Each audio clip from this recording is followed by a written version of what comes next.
नमस्कार, मेरो नाम चन्द्र आचार्य। मेरो ठेगाना पोखरा वडा नम्बर 11 गाउँ। आज म मौरी कृषकज्यूहरूलाई मौरीलाई किन हामीले कृत्रिम खाना दिने भन्ने बारेमा भन्न गइरहेको छु।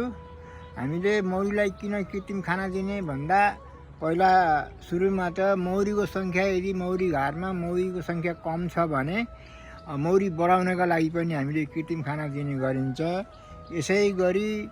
यसै गरी अनि मौरीको जुन रानु जन्मन्छ, नयाँ रानु जन्मने क्रममा नयाँ रानुलाई भाले लाग्नका लागि उत्प्रेरित गर्नको लागि पनि चिनी चास्नी दिने गरिन्छ।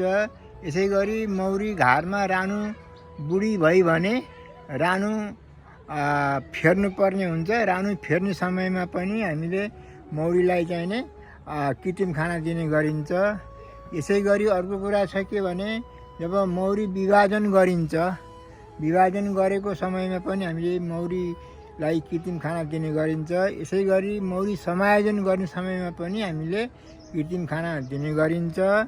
यसै गरी यदि चरणको कमी भएको छ भने पनि हामीले कहिलेकाहीँ कृत्रिम खाना दिनै पर्ने हुन्छ, दिन्छौँ।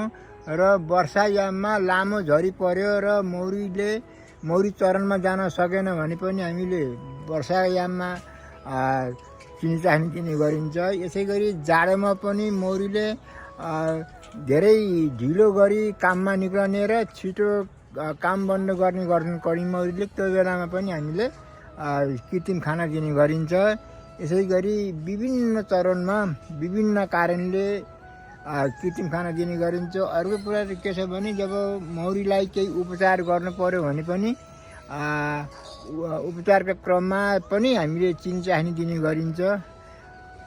चिनी चास्नी मौरी बढाउनको लागि दिइन्छ। पहिला पनि मैले भनिहालेँ। यही भन्दै यहाँहरूले भिडियो अन्तिमसम्म हेरिदिनु भएको छ। हेरेर यो भिडियोलाई लाइक गरिदिनुहोस्। यो भिडियोलाई लाइक गरिदिनु होला र च्यानललाई सब्सक्राइब गरिदिनु हुन यहाँहरूलाई आग्रह गर्दै, मौरी सम्बन्धी अरू केही जानकारी चाहिएमा हजुरहरूले 9860 53 12 24मा सम्पर्क गर्न सक्नुहुनेछ।